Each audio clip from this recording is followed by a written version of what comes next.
Hello, we may start our today's session.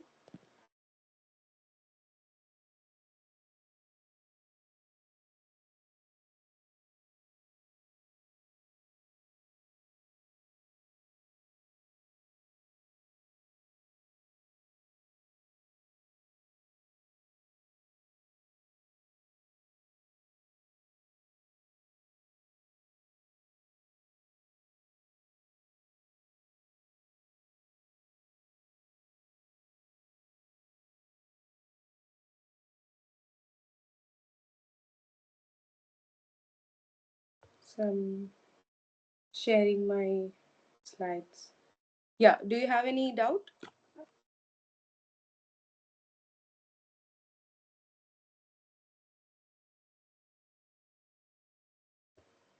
Vinayak, you have raised your hand, so do you have any doubt?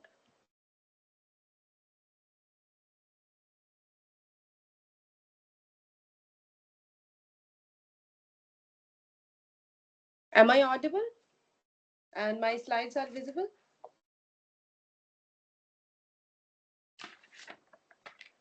Yes, no, nothing.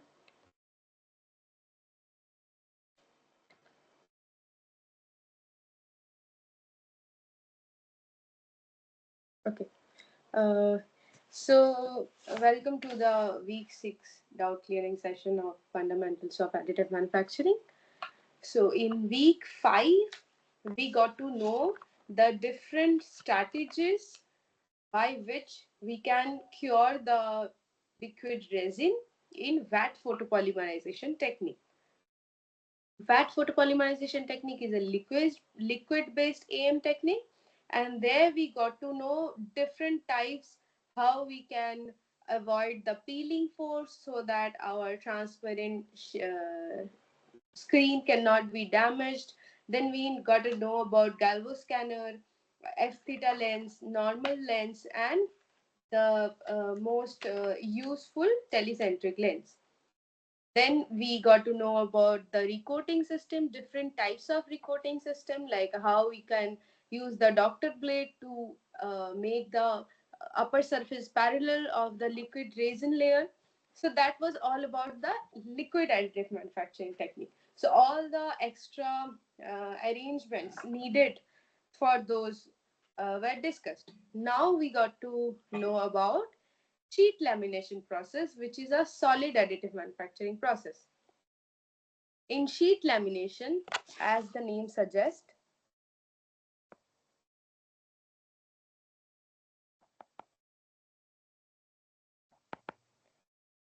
sheet of material will be laminated together to get the layer by layer manufacturing. So all along it will produce some layer by layer manufacturing technique by which we can get the 3D object. Now again today also in this week lectures also different types of sheet lamination process companies and their machine properties have been demonstrated and discussed. So first, to understand how it works, for example in VAT photopolymerization we had a vat of liquid in which we have had our build plate mounted inside it, and the UV light was coming to cure the resin present over the vat, over the build plate. So this was the liquid base. Now here it is solid base. So first the material will be in sheet form, and as an energy source like the heat source will be can be laser. But in sheet lamination, the heat source is a bit different from other AM process. In other AM process, we use the heat source to either cure the material or sinter the material together or melt the material. So we heat up the material using laser or UV light or high energy arc, plasma, electron beam. Those are the heat source. But here the usefulness of heat source is somewhat different from other AM process. We will discuss about it. But before that, in sheet lamination, there is two type of sheet lamination: bond, form and bond, and other one is bond and form. So first to understand what are these things. So now imagine you have a bill plate, and over the bill plate the sheets are coming from a roller. So this is the roller. In the roller, the sheets are mounted over it, and now it is sending the sheet over the bill plate. So now the sheet is coming, placed over the bill plate, and then after the process, the extra sheet is going and getting rolled up in another roller. So over which, so this bill plate is having one sheet now, and I want to make this plus sign stacked, like the plus sign will have a thickness.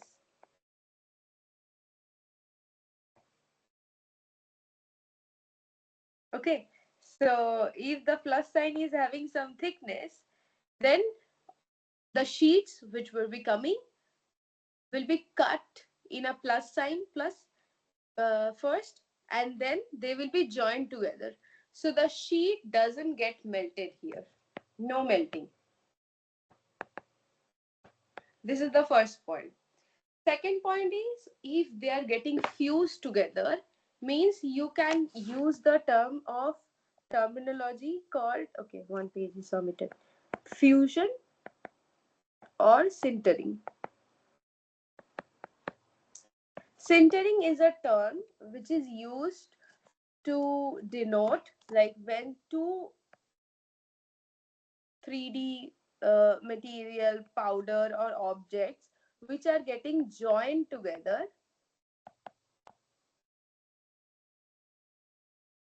Okay,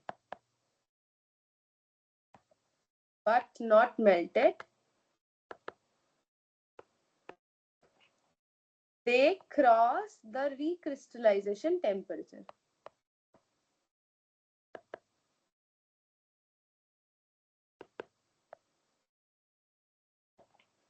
Okay, so basically you just understand that they can get joined, they will have proper metal bond between them if they are metallic powder or metallic parts, but they will not get melted. If they are paper or something else, then there this sintering is a bit difficult. So the sintering thing is used for polymer powders or polymer parts and metal parts. Sintering is used for polymer and metals.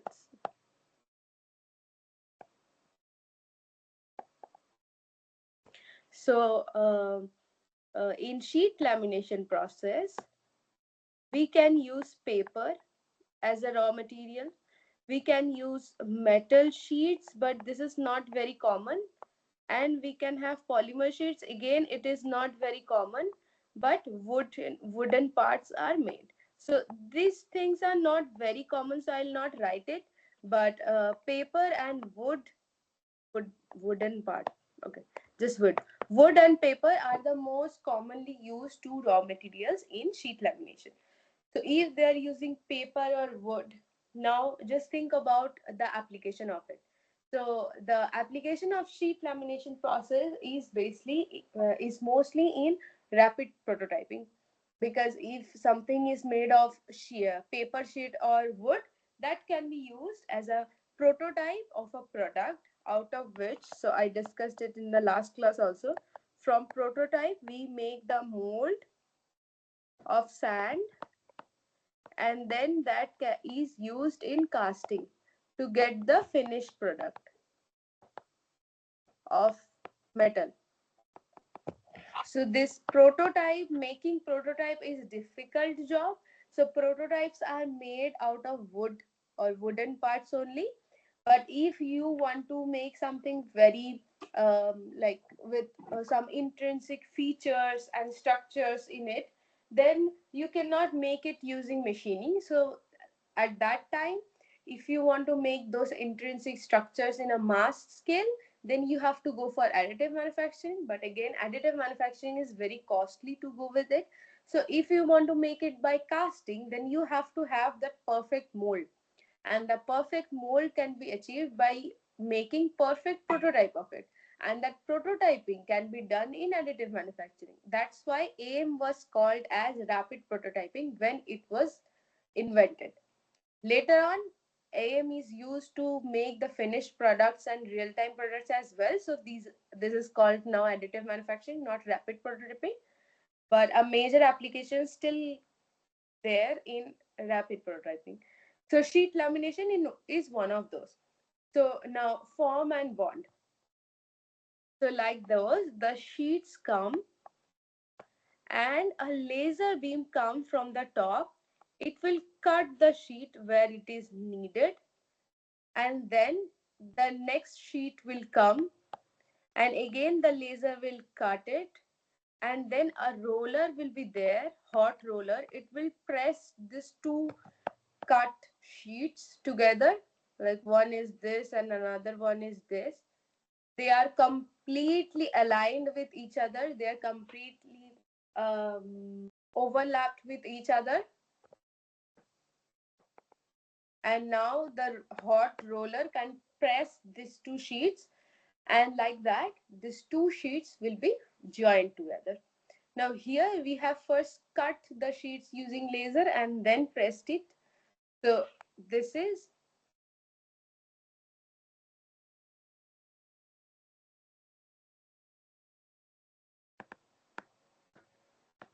form and bond. So first you are cutting the sheets and then bonded them together. So form and bond. There is another way which is called bond and form. What is that? So in bond and form, first one sheet came on the build plate. Now the another sheet came on the build plate, and these two are joined using the hot roller. And after the joining, the laser is cutting the shape to be achieved. Then again another sheet is coming, the roller is pressing those together. So again it is bonding together, and then the laser is cutting the required shape and geometry. So this is how the bond and form is done. This is form and bond, this is bond and form. The pictures are same, just the description is different. So now, so the basic thing is, if we cut and then you join them together, then one example is like wood, paper, these are used. And if you are bonding first and then cutting, so now imagine if you have bonded these two sheets, sheet 1 and sheet 2 together, bonded, and then you are cutting using the laser or knife. So heat source is a different concept for sheet lamination. If you are using this hot roller to press the two sheets together, then this hot roller is giving some pressure onto the sheets, and this pressure will give rise to some heat. So the heat source is here, the roller. And if you are cutting the parts using laser, then again there is a heat source, but that heat source is not responsible to bond the materials together. So laser is not the heat source here. Laser is used for the cutting operation. So as a cutting, instead of laser, a knife can also be used. So that's why the heat source in sheet lamination process, it's not the laser. Then so what I was talking about is, first, if in the second technique, which is bond and form, so if this is bonded first and then cutting, so after bonding, if we are cutting like this, so the sheet will get bent in this direction, and you cannot cut it further. So what it does, it just cut the rest of the portion in grid, like grid by grid it cuts. So it will cut this, then this, then this, and like this, it will cut the whole sheet in a grid manner, so that no pressure, no direct pressure will come over the part, so that the sheet can get bent. So here, if they are cutting like this, so it can be more accurate in shape and geometry. And in case of form and bond, if it is forming, like if it is making the cut first, then why while it is cutting the current layer, the previously deposited layer can be used as a support structure for this current layer.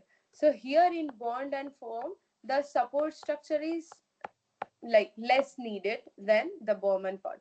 So these are some differences and some advantage disadvantage of these two process.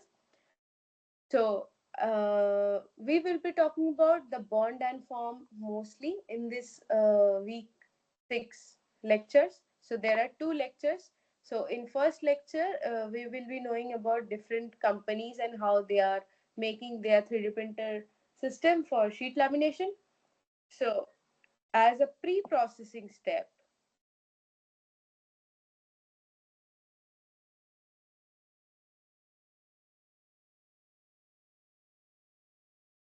again, if you have any doubt, just let me ask, stop me in between and ask me.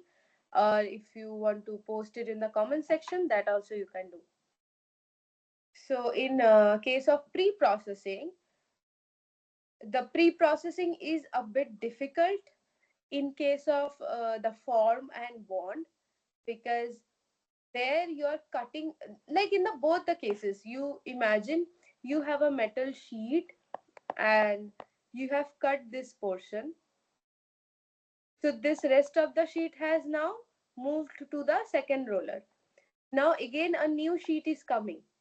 So in the new sheet, you have to cut the geometry in the exact position. So that positioning is very important in sheet lamination. And when you are moving, you are removing the cut sheet from the current deposition, at that time your part should not move even a little bit. So the build plate needs to be heat up first, and it has to be glued. uh, like people can uh, use the stick on glue over the build plate, so that when for the first layer the sheet is coming, it will get bonded with the build plate, so that the first layer can be fused with the build plate, as there is no such high energy heat source is used. So again, if the roller is used to press it to bond it, then the roller is also useful to make the first layer get bonded with the build plate. So build plate preparation is the first thing. The second thing is the positioning of the sheet metal. The third thing is, when the roller is coming, it needs to deliver one sheet length to the build plate, and after the cutting it should remove the sheet again. So the roller, like the spool where the sheet is rolled, this roller is containing the sheets. So these roller placement and their sheet, the sending sheet technique and the removal of the sheet technique is very crucial. So these are few important points about the sheet lamination process. Then the process parameter for sheet lamination. So as we are using laser beam as cutting, so the laser beam spot diameter is very important for process parameter here, because if the spot diameter is very big, then you have to provide a lot of power to get the high energy density so that the sheet can be cut. So the spot diameter, if it's bigger, so again the accuracy of the cut part will not be that much. So obviously the spot diameter should be very minimum, very as less as possible, so that we can get a very sharp corner in the geometry which is required. And also we have, so that we have to provide lesser power to get that high energy density, because energy density is equal to the energy or the power and the area of the laser beam. This area is pi r square. R is the beam radius, laser spot radius. If spot radius is smaller, then only we can get this higher energy density. So the next parameter is the layer thickness. So now this is a one disadvantage of this process. So here the sheet that you'll be using, it will be either paper or wood. So if it's paper, then you can get a very fine layer thickness, because each layer thickness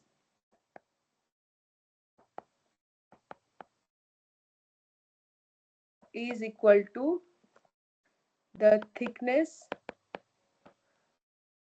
of the sheet.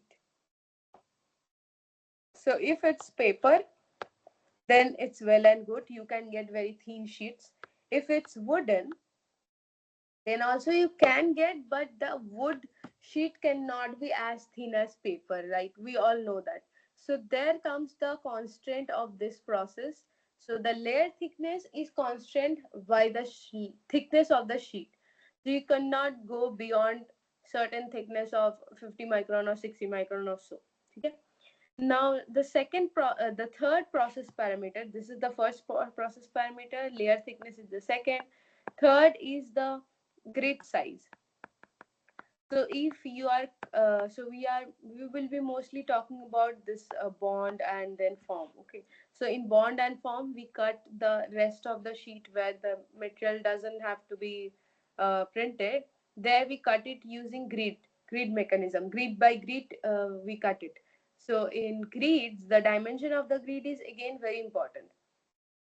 You can have, like, this is the part to be printed, and this is the rest of the sheet. You can cut, like, here you can cut broad grids,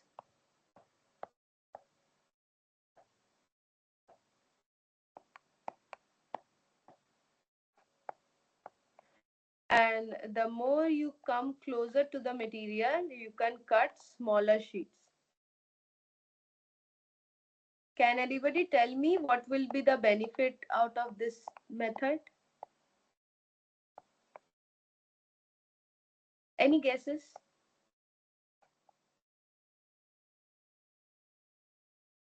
Or why the grid dimension should be one process parameter?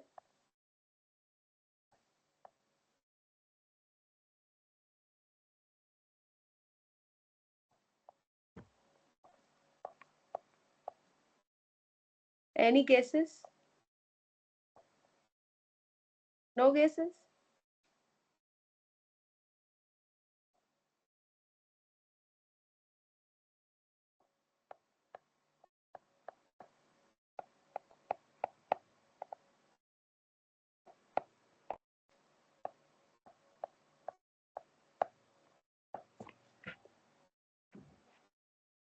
Is anybody there in the meeting? Oh, okay. It's gone.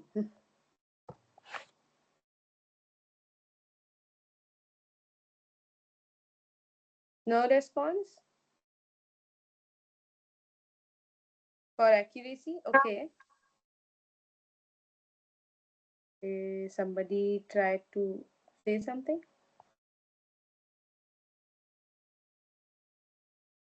Okay. So, yes, the answer is for the accuracy. So, if you are cutting like smaller grids near to the geometry, then obviously you will get better accuracy in the um, corners, and you will get sharp corner in the printed parts if it is having some sharp corner. And if you are cutting larger grids towards the ends, then you will save some time, because in the end the accuracy is not needed. You have to just remove the part. So there, if you are cutting bigger grids, so you'll save some time. So time is related to cost, so obviously you can save some cost as well. So this is one method. So the third process parameter is, that's why, grid size. Can anybody tell me that what can be the other process parameter in sheet lamination process? Just guess. Any guesses?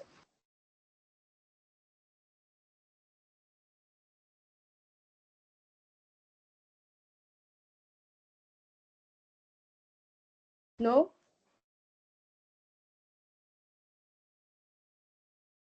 What can be the other process of process parameter? Kiran, you are unmuted. Are you trying to say something?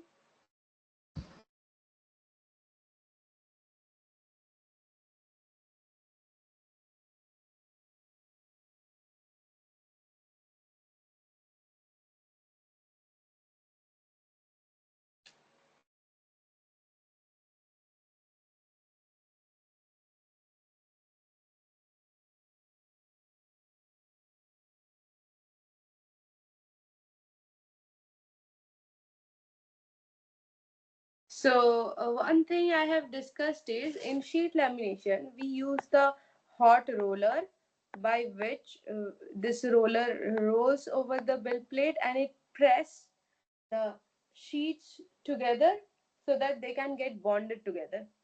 So, the pressure applied by this roller should be another process parameter, because if the roller is not having much pressure while rolling over the bill plate, the sheets will not get bonded.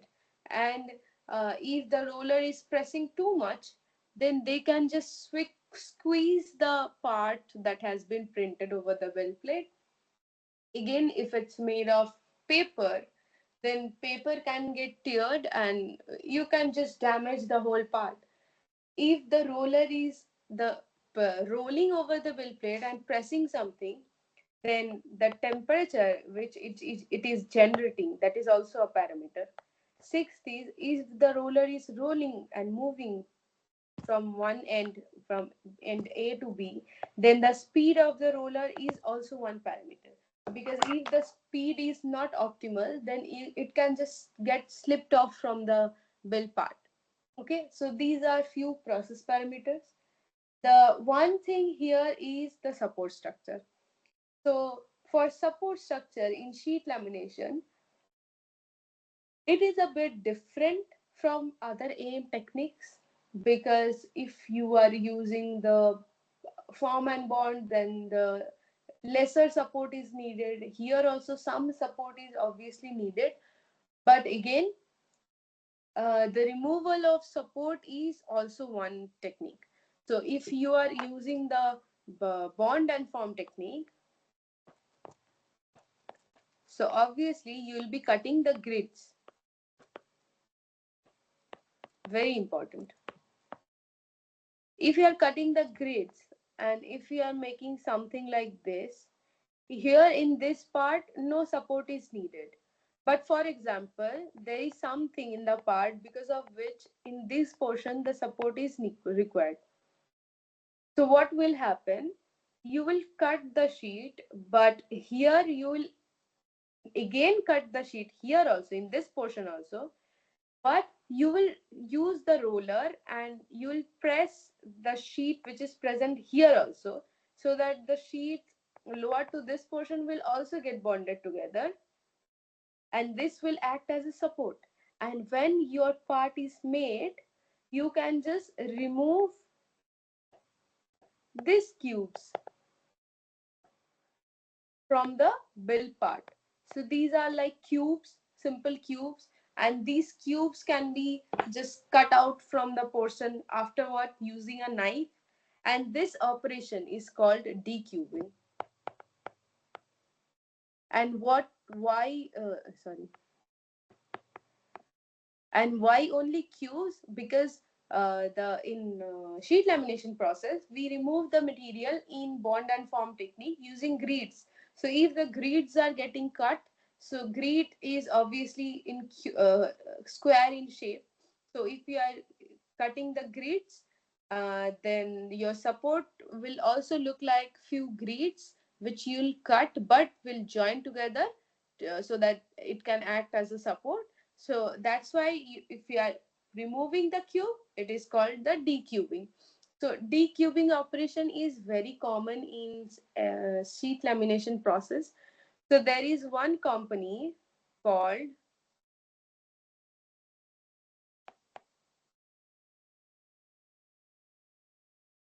so Cubic Technology. The Cubic Technology coined the term of decubing, So, as the name suggests, they use the bond and form techniques where they use the laser beam to cut the sheet and a hot roller to press the sheets together. And when they are cutting the things, they will use some support structure, and which will be like creeds which are cube in shape, and when you remove the cube after the printing using a knife, that operation is called decubing. So now how it works is like this is the laser source. From source the laser will come, it will interact with the XY positioning lens.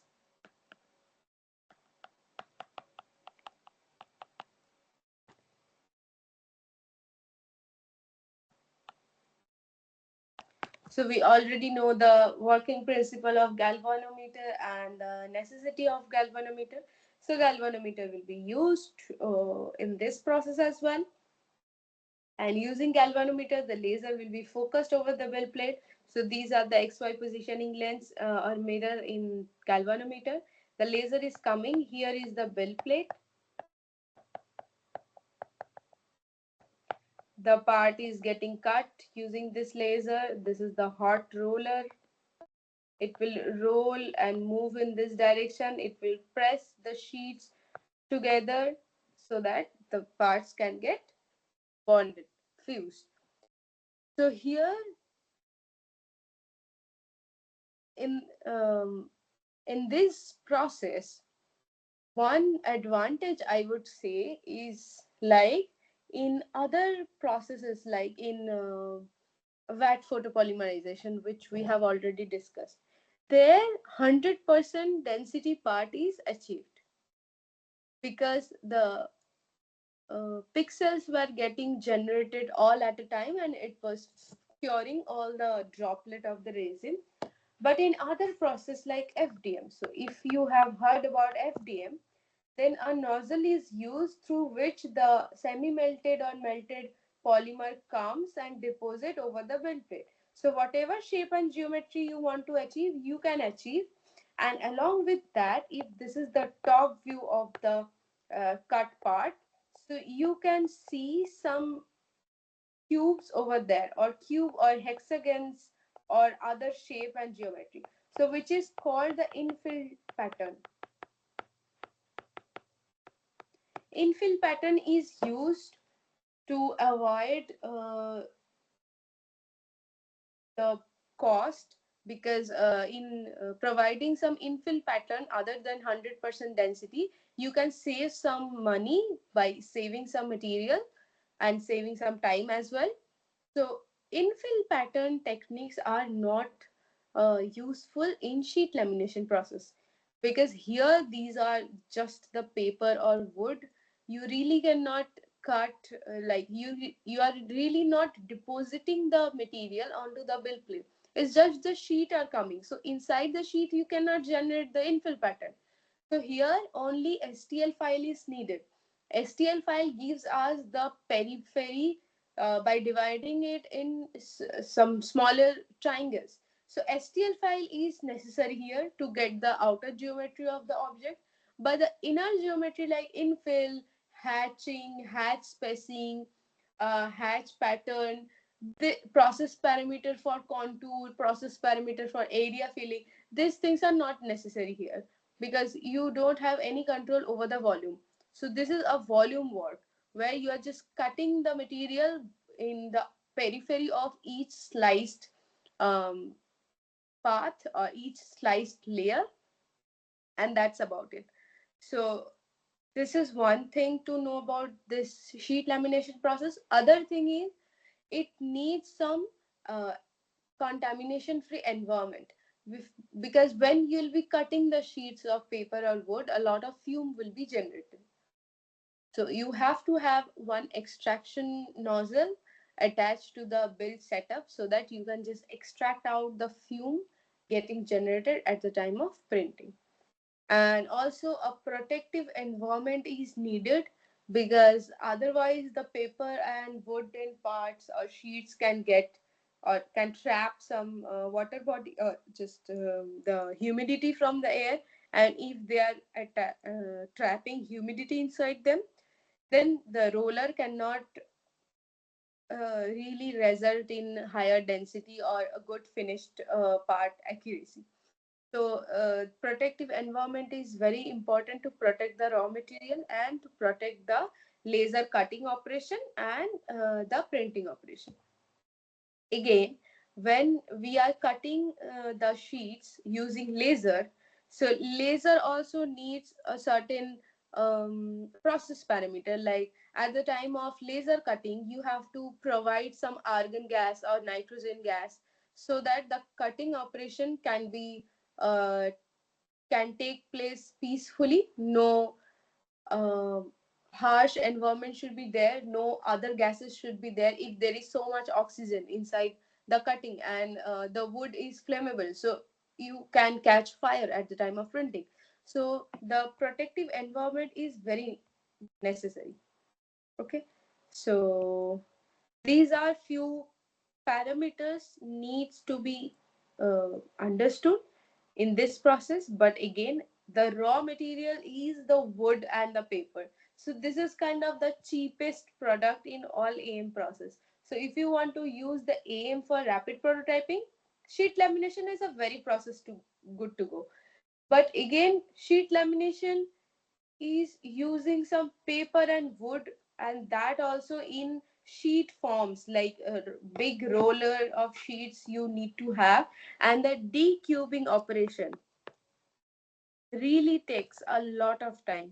Decubing operation takes more time than printing. It's a very surprising to know, but this is the real scenario. Decubing takes more time than printing. So obviously the post processing is so hilarious and so hectic. People don't want to go to sheet lamination, but this is one ancient technique of getting the advantage of additive manufacturing in rapid prototyping. Um, so next, I would say um, company is let me see the company name. So it's Kira's paper lamination technology.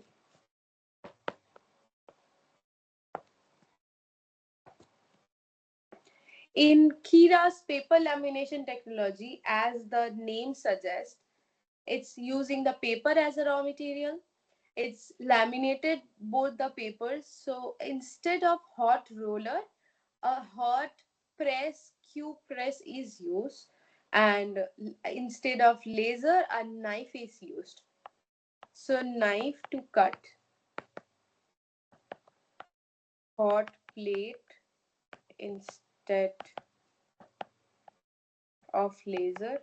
Instead of hot roller, knife instead of laser, and paper as a raw material. Now, how it works? This process is also called SAHP, selective adhesive hot press. Why? So here, when the sheets come, this is the bed. This is the side view of the build plate.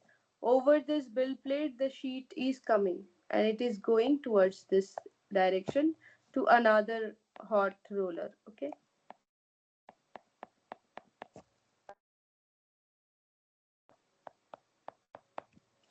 So when the sheet is going, it is getting placed over this build plate.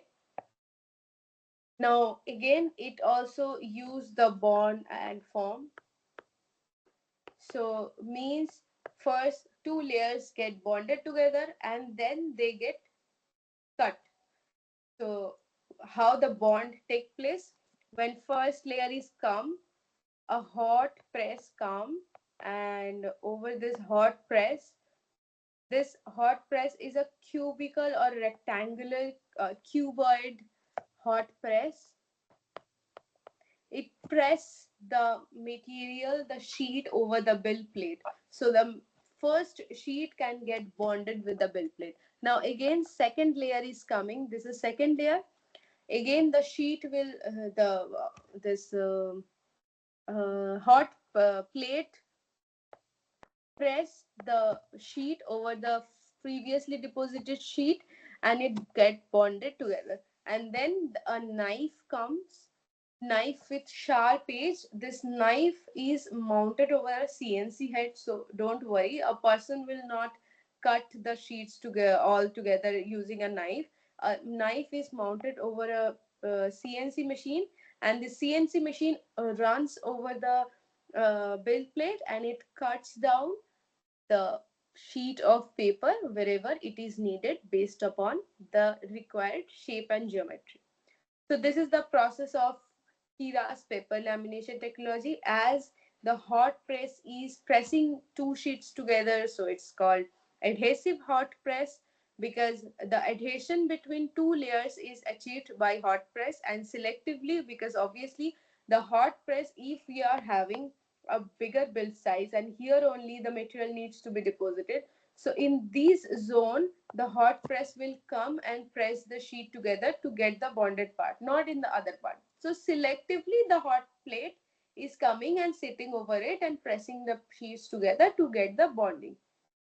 And also the knife is cutting the sheet in a grid manner or in whatever manner, it is cutting selectively so that you can get the required shape and geometry. So it is called selective adhesive hot press technology. So again, some pre-preparation is required. Like you are pressing the layers together. So if you start with layer number one, then there is only bill plate. This is the layer one, T equal to one layer. Now this, if this sheet is bonded with this build plate, and now you start cutting, it doesn't yield in better part geometry and better finish, because after the printing you have to remove the part from the build plate, and you will be using some knife or cutter or viridium cutter or something like that. And if you are cutting the part from the build plate, some portion from the bottommost layer will get damaged. So this is why you first paste few buffer layers. Buffer layers are pasted over the build plate, like 2 3 buffer layers, and over that the sheet starts coming, getting pasted over the buffer layers using the hot press. These buffer layers are used so that lesser material is removed at the time of cutting the printed part.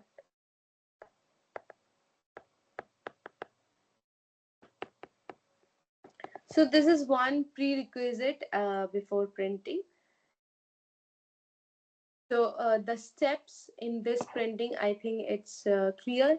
Just you have to get the sheet aligned first. In all other techniques also I have discussed, the sheet alignment is very important. So first step is alignment of the sheets together over the build plate, so that at the exact point the knife is cutting the paper, then hot press will come, it will press two sheets together. Now here is one advantage of using this Kira's technology over the cubic technology. In cubic technology, the roller was rotating on its own axis and moving towards the end position. In Kira's technology, the whole geometry is pressed at the same time. So if there is some bubble air trapped inside two deposited layers, that can be removed using this technology, because it's hot, it's heated, and the press is coming all at a time. So the whole part is getting a very uniform loading, and the whole part is getting bonded all way together. So this uh, hot press is having a high surface area. So using this we get the advantage of using hot plate apart from the hot roller. So This is the technique. Now again, if you are using the knife as a cutting tool, the knife needs to be very sharp, and depending upon its sharpness and sharp edge diameter, or just length and thickness, you get the accuracy in your printed part. But as like if your knife is not enough sharp, then you cannot really cut the papers. So the knife is really sharp here and the accuracy is really good here. And also if you are using knife, then your cost has reduced so much, like the laser cost around so high, and the laser is also placed over such complicated galvo scanner, aestheta lens, like those components, which again cost a lot. And then the laser is mounted over a head, which the head will be uh, moved over the bill plate. If the head is moving, then the head will be mounted over a CNC. If the head is stationary, then you have to use the galvo scanner and f-theta lens. So all the things cost a lot. But if you are using a knife is so cheap. And again, knife is mounted on a CNC. So CNC is again cheaper than the galvo scanner f-theta lens arrangement. So this is why this process is way more cheaper than the cubic technologies laminated sheet manufacturing. So next thing is coming in post processing. So the post processing here is also decubing. I would highly suggest you to go and watch the lecture videos, because there are some videos in which you can see how decubing operations take place. Decubing is not very complex. No, it is very complicated, complex, and also it takes a lot of time. I said more time than printing. So yes, decubing is a hectic thing. And also, as you use the hot plate inside the instead of roller, so you imagine you have printed a part which is having this shape. Okay, so here it is thin structure. This is the top view. Here again you are having some thin structure. Here the surface area is very bigger than these thin areas. And now you are using the hot roller over this. So the hot roller will press the things together. So when it will rotate over this part and this part, these parts can get thinner in thickness. And they can get distorted also. Like you can imagine the same pressure you are applying over this thin parts and thick parts, so they can get distorted. But if you are using a hot press, this whole part will be pressed all the way together. So obviously the part will remain flat from the upper side. If they are remain flat, then again the part accuracy is maintained, and a very thin sheet of paper is coming for each layer. So the deposition will not be disrupted, your part will not get damaged, and you can get a better finish in your part. So this is the advantage of using Kira's paper technology over Cubiclo. The third company is, so you don't have to work with these companies, but as these company names are told in the lecture, so from this company you can get several new ideas of building your own sheet lamination technology. So you will get more about sheet lamination. As I said, according to ASTM standard, you have 7 different types of AM system. The 7 different types of AM systems are having 7 state of the art. Sheet lamination is having one state of the art, but beyond this one state of the art, you can use different uh, ways of getting the four tree of the one state of the art. So if there is 7 state of the art in additive manufacturing, so each state of the art consists of four sub domain, which is the material delivery system, and then heat source, and then heat source delivery system, and then the raw material. like the manipulator. So if this four segments you can change in each method, then the combination of these four subdomain can give rise to different methods in one state of the art. And that what happens in these uh, different companies. Like sheet lamination is one state of the art, but this Kira's paper technology is one method. This cubic technology Sloan is giving us one method. Now this is the third company. This is solid dimensions plastic sheet lamination. This gives us another method by combining, by like changing one subdomain of the sheet lamination process. So here they use different raw material. So other than paper, wood, as I suggested, that metals or polymers can also be used, but they are not very often used. So here they use thermoplastic.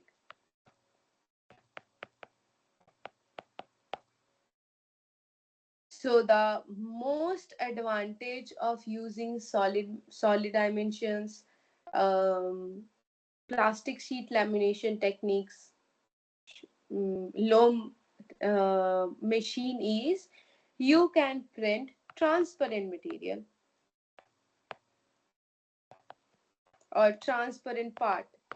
Because if you are using thermoplastic, then thermoplastics are like PLA, TPU, ABS. These are the thermoplastic, and you can get easily transparent PLA or transparent ABS in market. Those are already available products. So using those raw material, you can print the transparent part. So this is the most attractive advantage of this process. So using this advantage, one can make playful toys, attractive furnitures, or attractive showpiece which you can keep in your house. So this is one thing. Prototyping is obviously can be done using this solid dimensions plastic sheet lamination. The second thing, this is the first, that as a raw material thermoplastic is used. The second is glue. The third is peel away. What are these things? Now, this process uses adhesive glue to adhere to thermoplastic sheets together. And as they use glue to adhere them together, the removal of the support structure process is called peel away.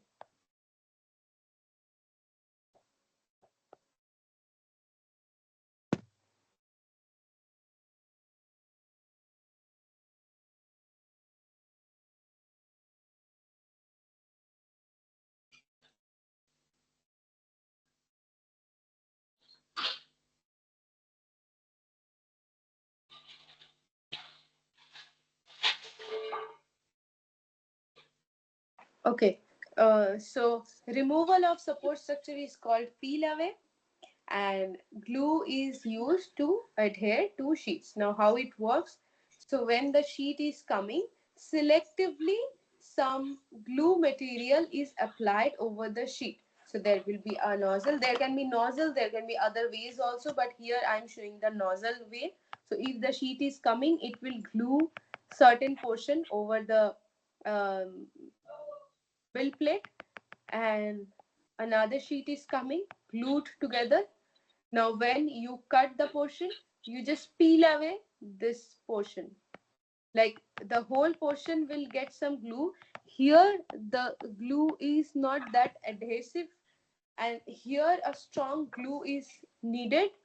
And when you peel away each layer, you can remove the support very easily. So here, decubing operation is not needed. So you save a lot of time, and peeling away is very simple tech, simple step. So again, you save some time. So indirectly you are saving some money, and again you are using thermoplastic, so the process cost is a little bit more, but you are getting so much advantage of using plastic, because plastic parts are needed for many other industries. So in industry level you can use this product. Now the peeling away technique is not that complicated, but there is a video in the lecture video how the peeling away is carried out. So you should watch that video, then you will understand how it works. The next company name is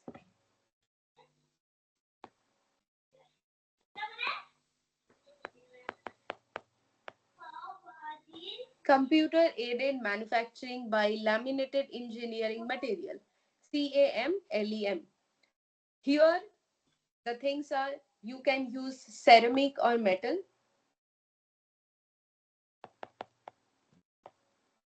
Now the joining method of the thermoplastics are like glued together. In case of paper and wood, hot plate is used, hot roller is used. Now anybody guess that for ceramic and metal what type of joining method can be used? Anybody, any guesses? Because I have already coined this term in the first half of the lecture of today's doubt clearing session. So we have already discussed about this process. Any guesses how a ceramic or metal can be joined together in sheet lamination?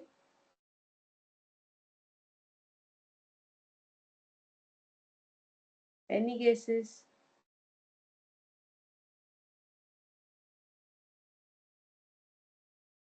Manish, Vinayak, Kiran, Madhuri.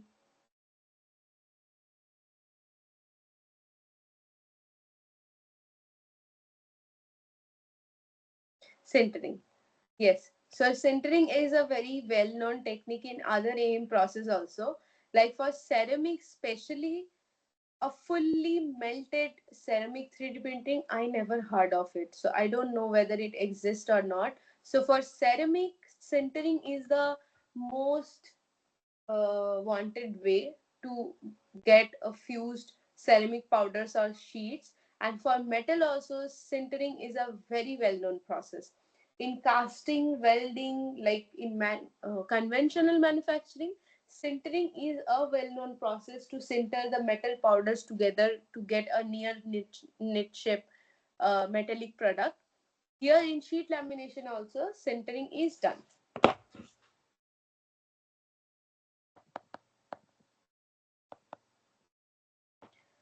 So raw material हो गया, ceramic and metal.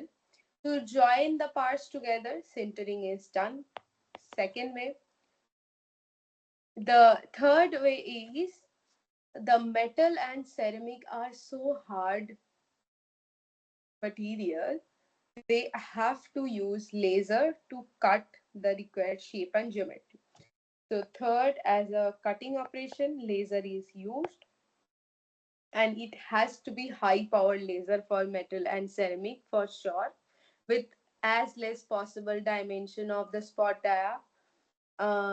Then the last point is how they get the like how they do the sintering. So sintering can be done using the heat source like hot press or hot roller.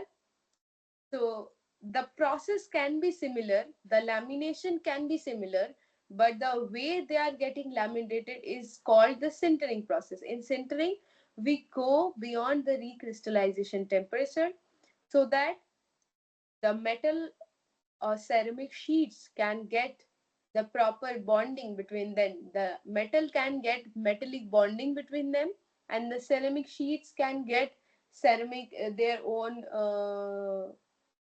bond between the ceramic sheets. So you have to press them together until unless that heat is generated by which the recrystallization temperature is achieved and they can get bonded together.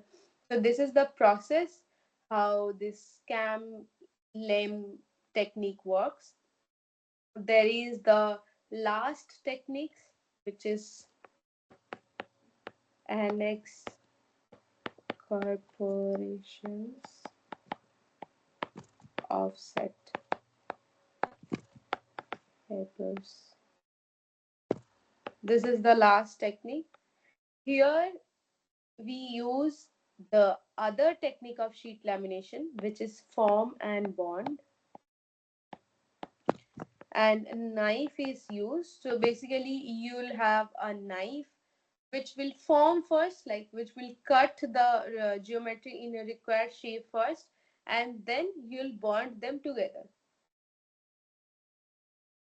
So this process again is very much different from the other process which have been discussed till now. So what happens is there will be a carrier. So I cannot really draw it because this is a proper video. It needs a proper video or photo. So this carrier will have the sheet together. It will carry out the sheet and place over a part wherever it is needed. So here are the sheet roller. It is coming and going. The knife is used to cut the geometry, and the sheet is coming over a carrier. Now when this is cut, this carrier will carry out the part and place them over a bill plate, another bill plate, and by this the carrier will place each layer of part which are cut previously using the knife, and they are getting joined by using glue. So this is the process of NX Corporation's offset method. You are supposed to watch the video lecture videos also. So there is a proper photo by which you'll understand how the process works. So till now, if you have any doubt, please let me know. Because till this point, the lecture 1 was finished. So this is up to lecture 1 of week 6 videos. If you have any doubt, just let me know.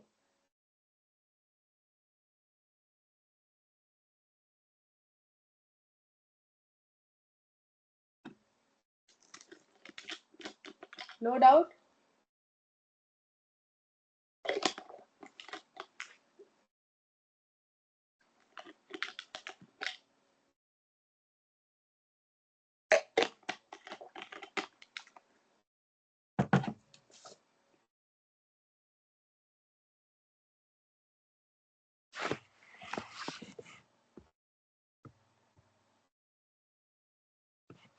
Okay.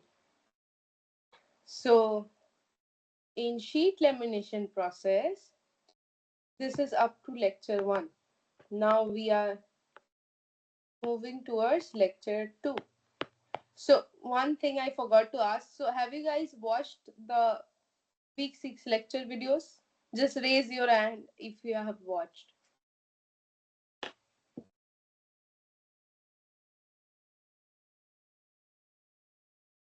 I repeat my question. Have you watched the lecture 6 videos? Or have you attended the quiz of lecture 6? Madhuri, you are not audible. No, ma'am, I have not attended.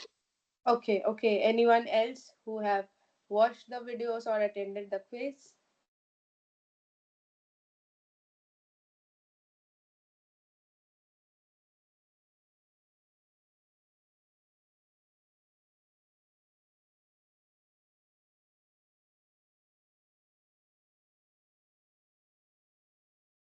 I think no. Okay, no worries. As I cannot discuss each and everything in this 2 hours lecture, that's why I'm asking you. So if you have watched the videos, then this session will be useful. You'll understand everything that I'm talking about. But if you haven't watched the videos, then you may not understand few things from this doubt clearing session, because I don't have proper picture and videos of the processes. So if you are not able to understand anything, just stop me in between, ask me. If you do understand, it's good. If you don't understand, again you can watch the actual lecture series videos and you'll get a better understanding. So moving towards the lecture 2 videos. So as we are talking about the sheet lamination process, so again, under the state of the art of sheet lamination, there are few more processes. One process is called,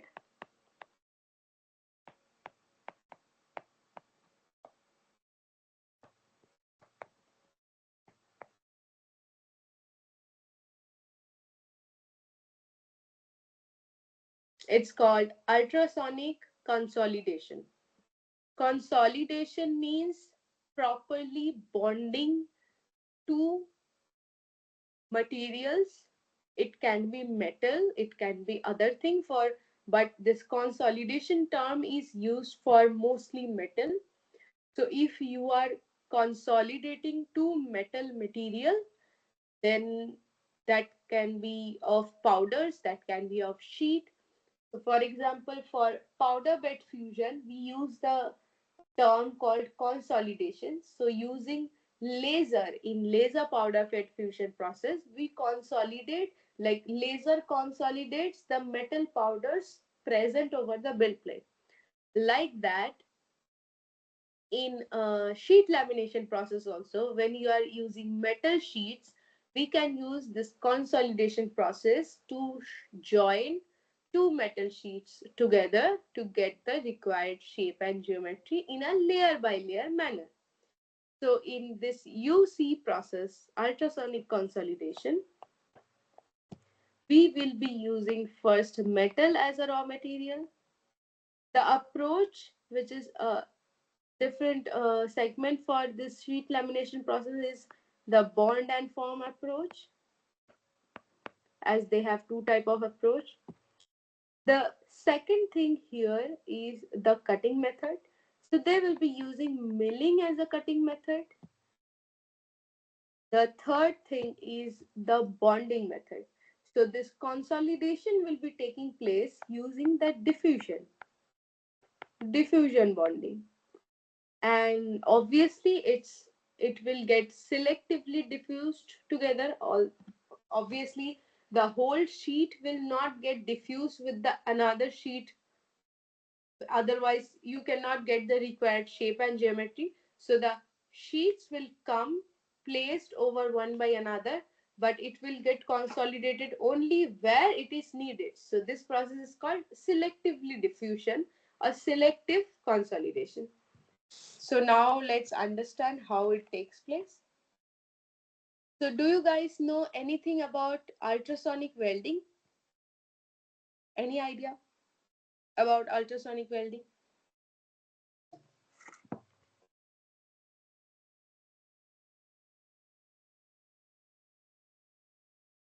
Do you know how ultrasonic welding takes place?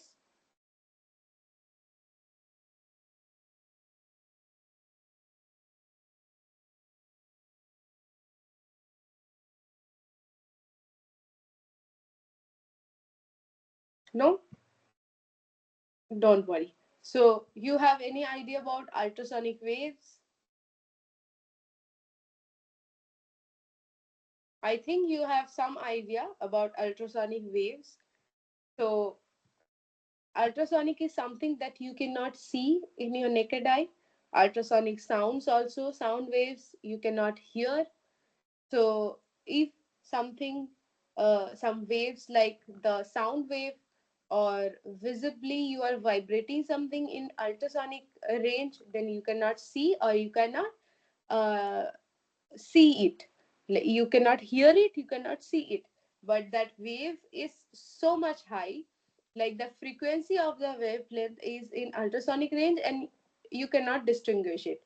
But this is so high that it generates very high energy in a process, by which that high energy means high heat, and high heat means, you always understand one thing in additive manufacturing, which is very important in AM or additive manufacturing, is you have to, if you have to join two metals, then you have to somehow supply some heat energy to the metal body in such a way that the atoms present in the metal body will start vibrating. And when the atoms is vibrating means the energy is, they are getting some energy, the electrons are getting some energy. And if they are getting some energy, so the atom gets heated up, like they get heated up, so that vibrates and they vibrate, because of which again they heat it up. And if they are getting heated up again and again, they get joined together. So the metal powders get those joints like that. The metal sheet will also get the joint between them like that. So our purpose is to make them heated up. So in other process, the roller is pressed and rolls over the sheets. The hot plate is pressed over the metal wooden sheets or paper sheet, and it is joining two sheets together. Here ultrasonic wave is supplied to the printing so that we can achieve that heat. So how you can provide the ultrasonic wave? But before that, let me just read out the definition of this. So, ultrasonic consolidation is a hybrid, additive, or subtractive manufacturing method based on the ultrasonic metal welding of a sequence of metal foils with in situ material removal process through the 3-axis CNC contour milling. So, one thing is this is hybrid AIM process. When it is called hybrid, because AM is layer by layer addition of material. AM believes in top down, like bottom up approach. So from the bottom you start depositing the material in a layer by layer, and you reach the required shape and geometry. But subtractive manufacturing is a top-down approach. You start with a block of material, and by removing the material from the block, you get the final product geometry. So additive manufacturing is a bottom-up approach, and subtractive manufacturing is a top-down approach. Don't mess up with the top down bottom up approach of fat photopolymerization and this hybrid process. Top down and bottom up approach is a very common term used everywhere. Anyway, hybrid AM means the addition you are doing in AM will be combined with the subtraction. The subtraction process of conventional manufacturing will be combined with the additive layer by layer material adding process of additive manufacturing, and if you are combining these two together, you'll call it as hybrid AM process. So one thing is the CNC milling. CNC milling will be used as a subtractive method, and as an additive method ultrasonic welding process will be used. Welding, you all know, I think. In welding, we also supply material and we join two materials together. So, from the concept of welding, you can say the concept of additive manufacturing came.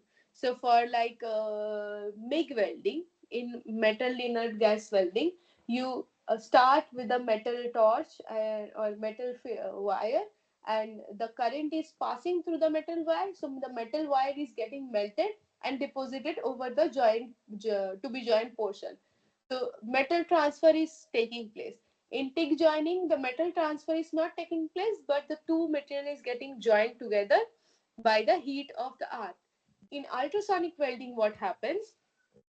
If you are having two bodies together and you have a torch like a beam, if it rotates and move in this direction, it can have the joining of these two bodies by friction stir welding.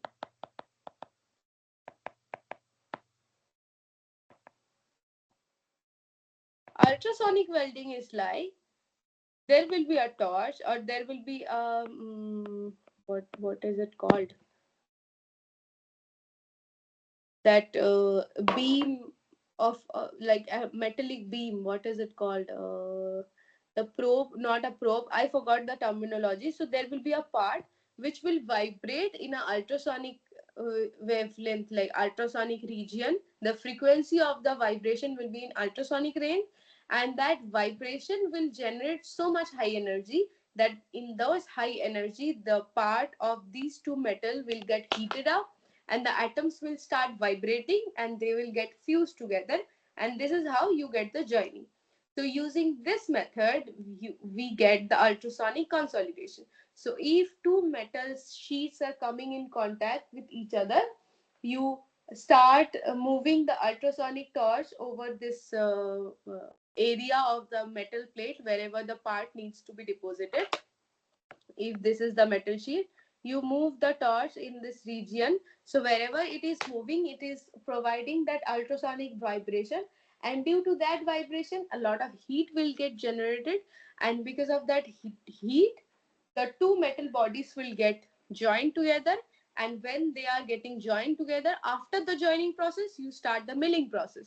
So a milling cutter will come and it will cut the periphery of this process, and the rest of the sheet which is not required, so this portion will be removed. So this is the process of ultrasonic consolidation. Now here comes the advantage of this process. So you are using the additive and subtractive method at the same time, and you are getting such high finished product that you cannot achieve via milling or additive all alone. But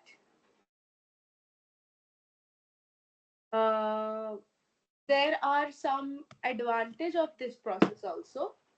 So one advantage is that you are using the sheet lamination process for metal, and you are not melting the metal, so lot of heat need not to be generated, but at the same time you are reaching to the recrystallization temperature.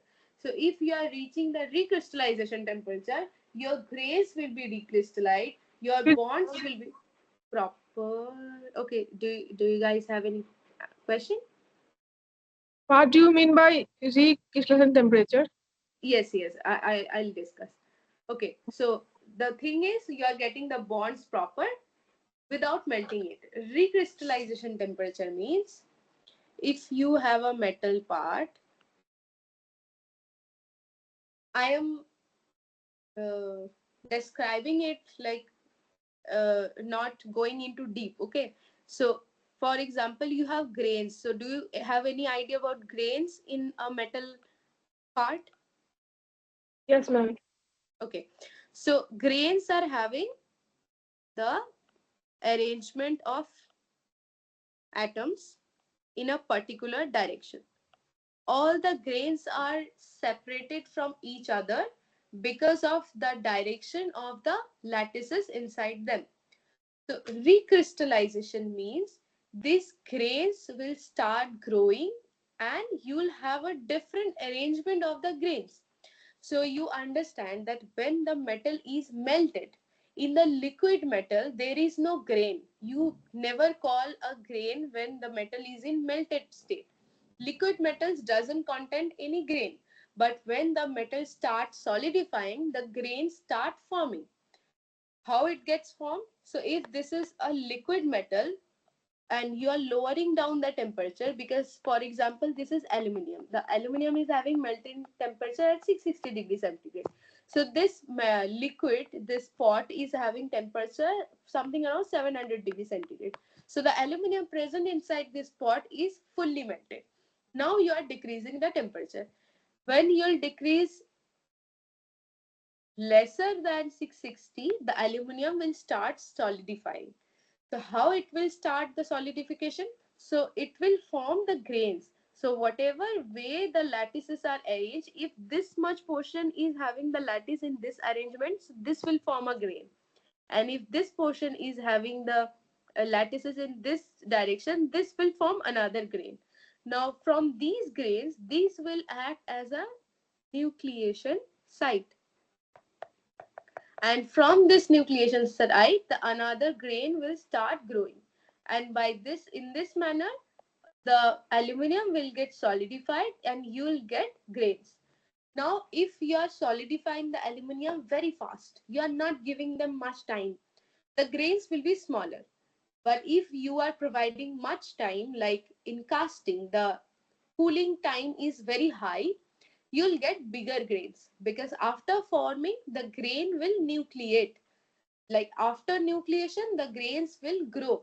So this is the nucleation, and after nucleation the grains grow, and if they are growing, the small grains will become a bigger grain. This is what happens when melting is taking place. But in sintering, melting doesn't take place. So what takes place is the sintering process, which is the recrystallization temperature. What happens in recrystallization? You are not giving the melting temperature, but you are providing some temperature which is lesser than melting, but to some extent it's higher. So for aluminum, for example, you are providing 450 or 500 degrees centigrade. It's not aluminum's melting temperature, so the aluminum will not get melted, but the aluminum will get so much heated up. The grains inside the aluminum is containing the atoms inside it, so the atoms will start vibrating so much, then they will start rearranging themselves. So if previously one grain was like this and one grain was like this, after that, providing that high temperature, the grain will start vibrating and they will form a grain like this, maybe bigger grain on in this direction, and another grain will form in this direction. So you understand, they are vibrating and they are getting rearranged themselves. So that rearrangement inside a material is called the recrystallization. The crystallization means out of the melted material you are getting the grains. Recrystallization means again the grains are getting formed, but you are not providing the melting temperature. Beyond, like below the melting temperature, we are getting new grains, which is other way not possible. So now do you understand what is recrystallization? Yes, ma'am. Thank you. Okay. Uh, in sintering, you provide the temperature more than recrystal, or like at the recrystallization temperature, so that the grains will get vibrated in like so much high, they will start deforming themselves and they can get bonded together, the two sheets can get bonded together. So this is the concept of sintering. Sintering may also take place below recrystallization temperature. So if you are not providing recrystallization temperature, the grains will not get rearranged by themselves, but they will vibrate. So if you are providing some temperature, for example 300 degrees centigrade to aluminum, now 300 degrees centigrade is not the recrystallization temperature to aluminum, but you imagine you are giving 300 degrees centigrade to an aluminum sheet. Obviously it will get heated up. When it is getting heated up, all the atoms will start vibrating. So they will vibrate and they will make form with the another layer of metal sheet, but they will not get recrystallized. They will not rearrange their own grains, but they will start forming new bonds with the current layer of the metal sheet. So this is what happens with another sintering process. So sintering may have different temperature. Sintering may go to recrystallization temperature. It may not go to recrystallization temperature again. So there are various kinds of sintering process. So this is the overall concept of recrystallization, or maybe I should say bonding of the two metal sheets in ultrasonic consolidation process. In this process, we have one disadvantage, which is the metal sheets that we will be using will have the thickness around 100, 150 micron. Okay. Now, if they are 100, 150 micron thick, then you cannot get lesser layer thickness than this 100 or 150 micron. In paper, you can get some thing around 30 micron, 40 micron paper. You can get like 100 micron or 75 micron wood sheet. But for metal, you can get 100 micron, 150 micron metal thin sheets. But beyond this range, you cannot get the thinner material of that category. So this is the disadvantage of the sheet lamination process also, that the layer thickness is to some extent constant with the category of the material that has been used. So this is one example, one disadvantage. Another is, okay, this is called a sonotrode. I forgot this terminology. Sonotrode is that metallic beam which vibrates in ultrasonic range. I told that time, na? There's one beam which will vibrate. This is called the sonotrode.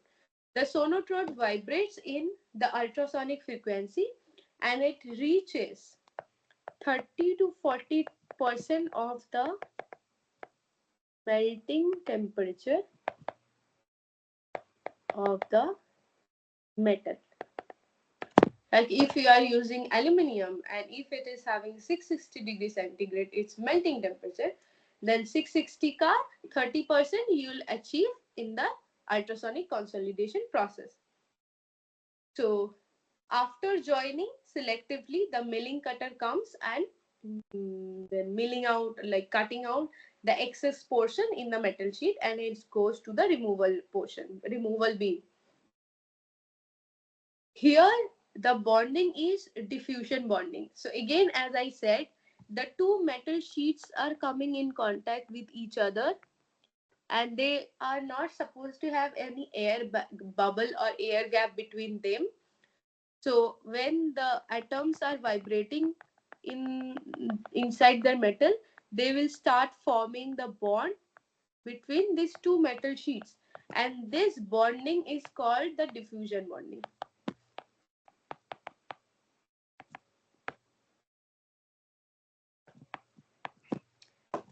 Here, the diffusion bonding is very important because the metallic parts are getting bonded together.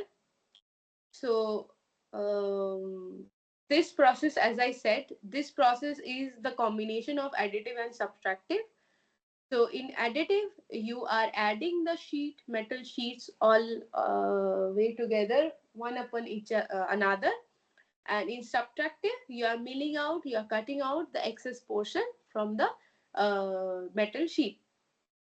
This ultrasonic consolidation is also applying another principle of or from the conventional manufacturing technique.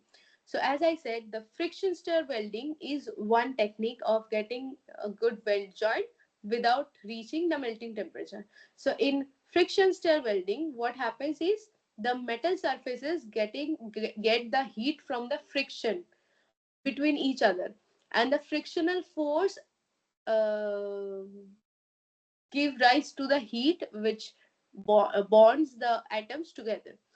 So the same concept is used here. The ultrasonic vibration gives the friction between two metal plates which vibrates together and gets the heat to bond the atoms together.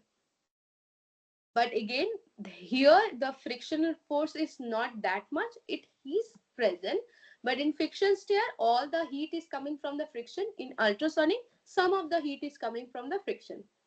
And in diffusion bonding, so diffusion bonding is also another technique in welding also, but in here low force is applied. In diffusion bonding, high force is applied in case of welding, but here the concept of diffusion bonding is also used as ultrasonic vibration is giving that high temperature to the metal, 30 to 40% of the melting temperature, and we are getting the diffusion bonding. So these are the similarities of this ultrasonic consolidation additive manufacturing technique with the conventional manufacturing techniques.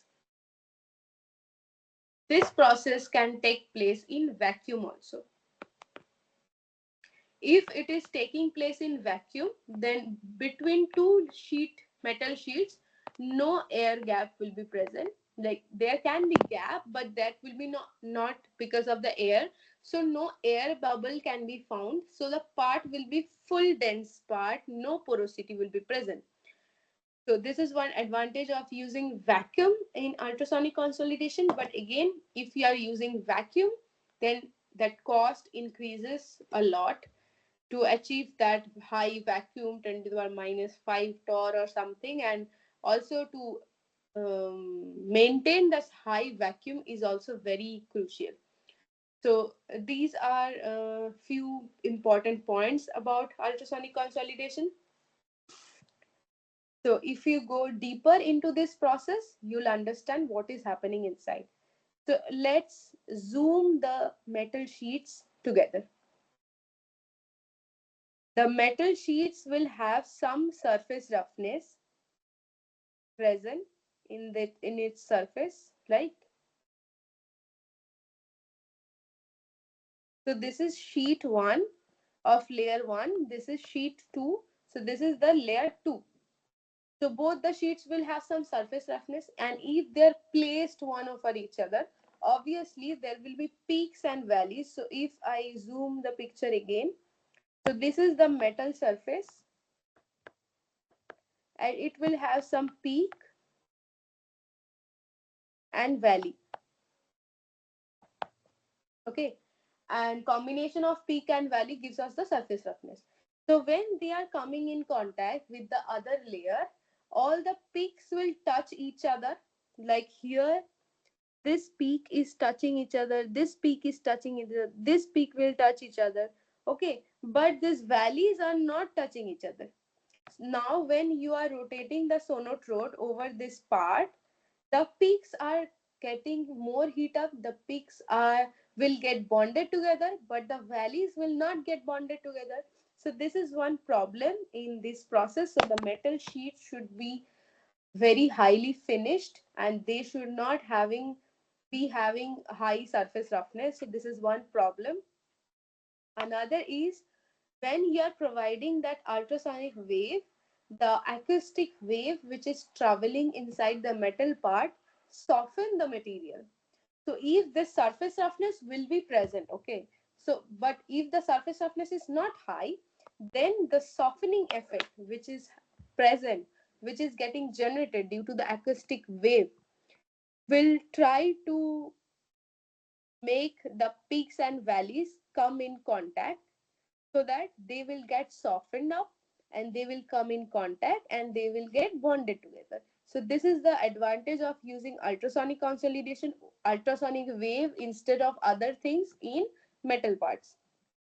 So again, if we are providing this acoustic energy or acoustic wave, this wave will generate the heat and deformation in the parts. So if this metal peaks are getting deformed, deformation always means plastic deformation. Deformation means plastically. So if we are again doing something plastic deformation in the parts, obviously the recrystallization is taking place inside the metal. So if, because of the recrystallization of layer, the metal gets better bond between each other. And this bonding of metal parts or bonding of metal sheets together because of the sorry, acoustic emission, and because of which softening of the part is altogether called the Blaha effect. So the acoustic softening of metal parts due to the acoustic wave of ultrasonic vibration of sonotrode is called the Blaha effect. And this Blaha effect gives or provides that high heat to the metal parts, because of which the peaks and valleys come in contact, they get deformed, they get recrystallized, and the metal bond is better, it is proper. And also, as due to this acoustic emission, you do not have to press the metal. If you are pressing the metals together using the hot roller or hot plate, you are forcefully doing it, the more energy is needed. But here, if you are providing the acoustic energy, the acoustic waves can produce that much energy, that much heat, which can go up to recrystallization temperature. So obviously the stress is reduced. So you try to understand, this thing is very crucial. If you are pressing something, like you are pressing two sheets together na, you will generate a lot of stress in the part. But if you are using this sonotrode, which is just not rotating, which is just vibrating over this metal sheets, and that vibration is in ultrasonic range, so that vibration is providing the high heat, so the stress level is not that much. You are not pressured, you are not giving the pressure, you are not pressurizing the things. So in the, as a result, the stress needed to deform part is very high when you apply force from the top. But when you provide acoustic wave, the stress needed to deform the part is less. The load needed to deform the part is less. So here you're equally deforming the part, you're equally making the metallic bond, but without giving any pressure from the outside. So this is why the stress is released, and if the stress is released, it's a very good additive manufacturing technique, because in AM, residual stress is a main problem, and in this process this residual stress is not that much. So using ultrasonic vibration you can reduce the residual stress but still get plastically deformed metallic bond. So this is the overall process of ultrasonic consolidation. If you watch the videos now you will understand more about this process, because there are lot of other things also. I cannot go into deep of each and every segment. Only the thing is, another thing I'll include is the ultrasonic vibration that you are providing. You can roll the sonotrode over the surface to like this. You can have roller like this, and you'll roll to this part.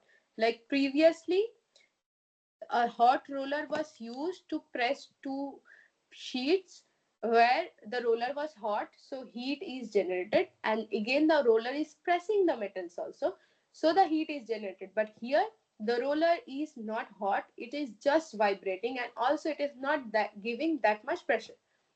So these are the things.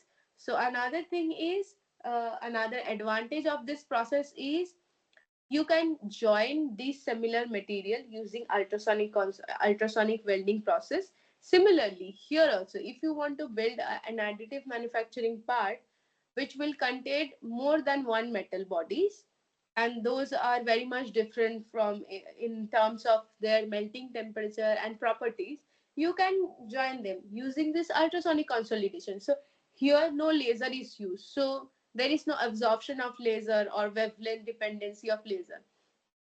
Here the heat source is not R. Here the heat source is not plasma, that it will cost a lot because you have to make something vacuum and big. Here you are just providing the acoustic emission of ultrasonic wave. So joining of dissimilar metals is easier in ultrasonic consolidation. Also, low temperature materials can be worked with this process. So these are the main advantage of it. If I talk about the process parameter of this process, then uh, power generator is providing the power to the sonotrode, and also there will be one part which is called the transducer. Okay, so transducer is used, so from the power supply you supply the electrical energy, but here in the sonotrode you are getting the mechanical energy of vibration. So the transformation from electrical energy to mechanical energy is done by a transducer, and then when transducer is transforming the electrical to mechanical, a booster is used to boost up this energy so that the sonotrode can get high frequency vibration. So these are some part of this process. So obviously the vibration amplitude, wavelength or frequency, and the load which is applied, like a very little bit load is applied, but that amount of that, the temperature which is rising in the base metal, like 30 to 40% of the melting temperature, these are few process parameter of this process. And how fast the sonotrode will roll over the surface, that is also one process parameter. So also when you are rolling the sonotrode over the material, how much texture will be present in the surface of the sonotrode is also important. If you are texturing the sonotrode a lot, that will damage the part, but if you are getting very mirror finished sonotrode, it will just slip off from the metal surface. So you have to have some texture on the sonotrode, it should not be mirror finished. So that roughness is also one parameter. How much electrical power you are drawing from the current supply, and how much mechanical power you are getting, that is also one.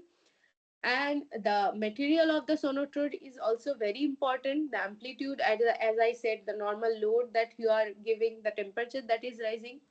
So these are the process parameter. Another very important thing is you are vibrating the sonotrode and you are getting the metal bonding. The sonotrode is also made of some metal, and you are also bonding to metal bodies. So the hardness, stiffness, and material property of these two metals should be very different.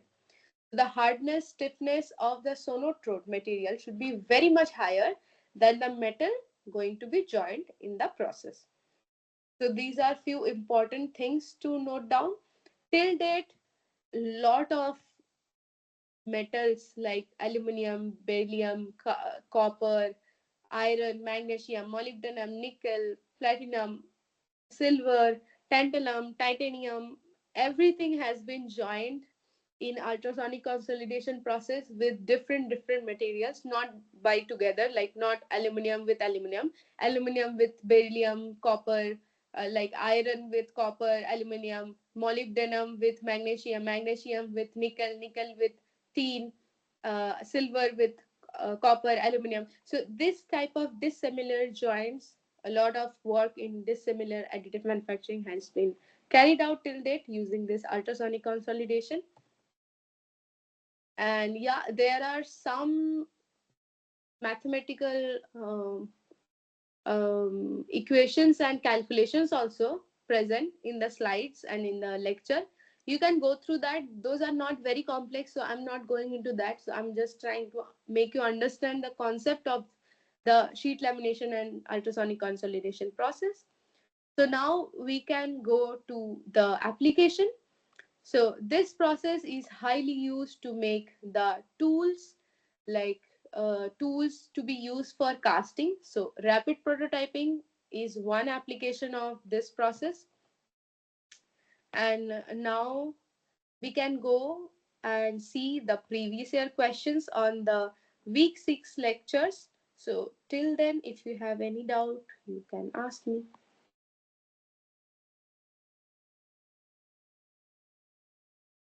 Do you have any doubt till now?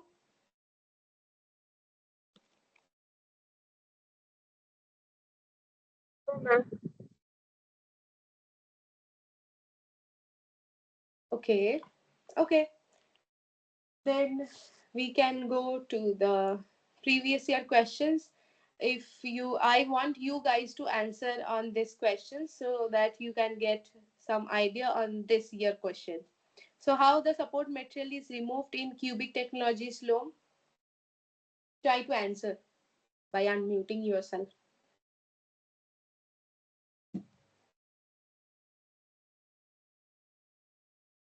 It's decubing.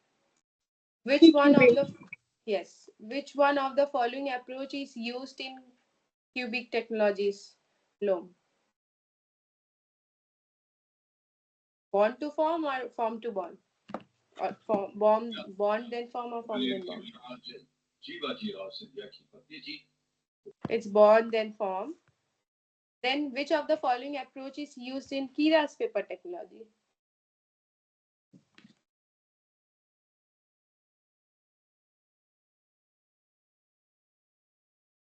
Only paper cutting.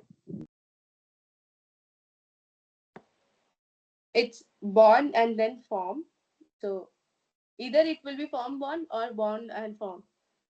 So what type of raw material is used in cubic technology?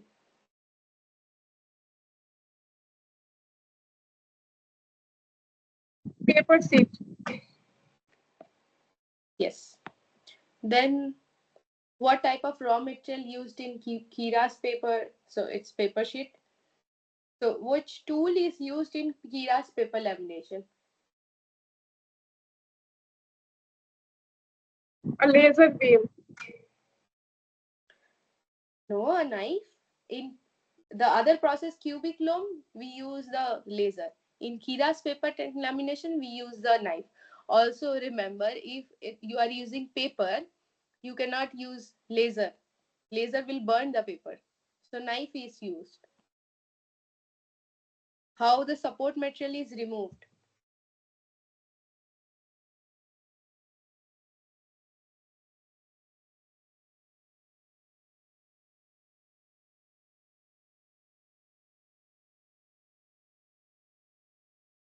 D11 then. Yes. Which of the following approach is used in solid immense plastic sheet? It's bond and form. So next is arrange in a proper sequence.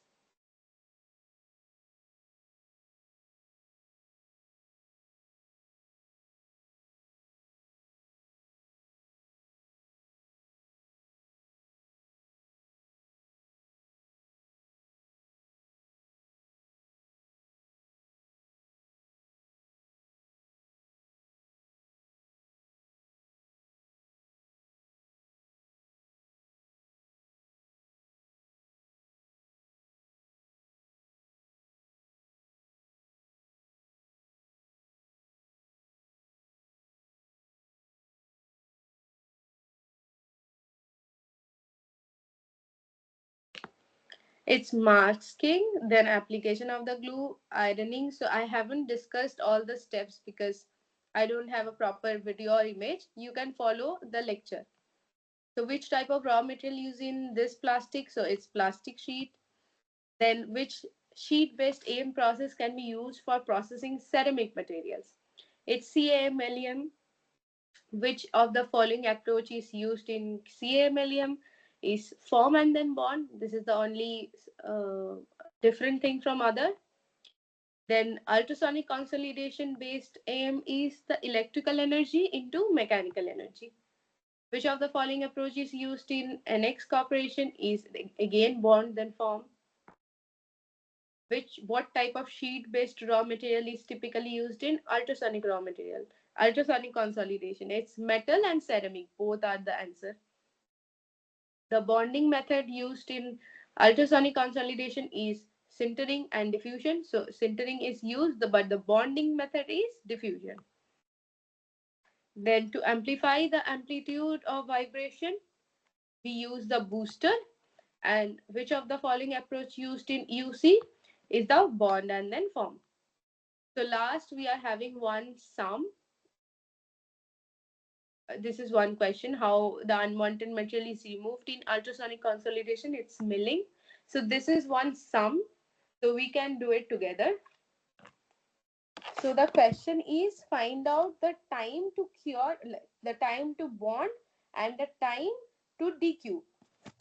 How to do this problem is there is no formula, but suppose Tg is the time of decubing. So decubing you have to do from this part and this part. Here we are having 1, 2, 3, 4, 5, 6. 6 and 1, 2, 3, 4, 5, 6.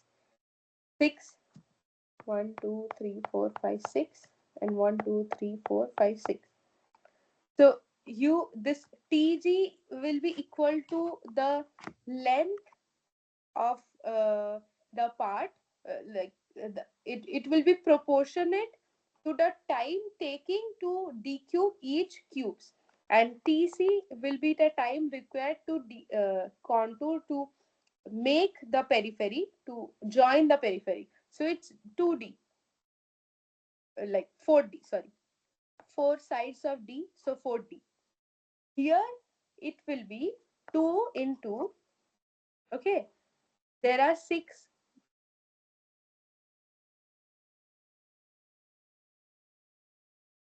So this one cube is having the dimension alpha. So 2 alpha into,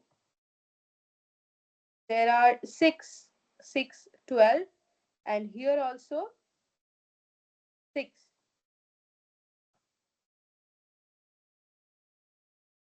You have to also cut the this sides. This side is A. So 4A. Okay. So the ratio will come like Tg by Tc. It will be something, the ratio of this and this. But again,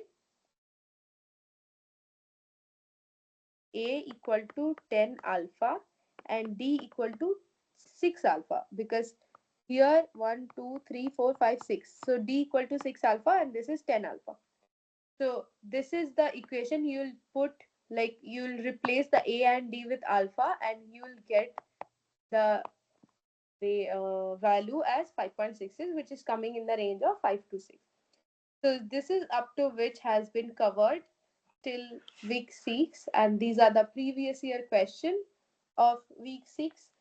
So as I have demonstrated all the question answer, I think you'll be able to solve the questions in your subsequent uh, quiz questions.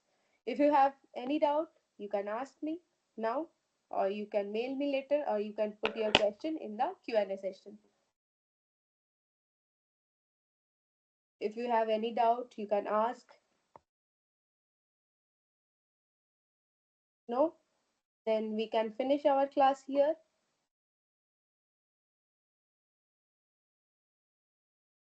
Right? Okay, if you don't have any question, then yeah, Madhuri, you want to say something?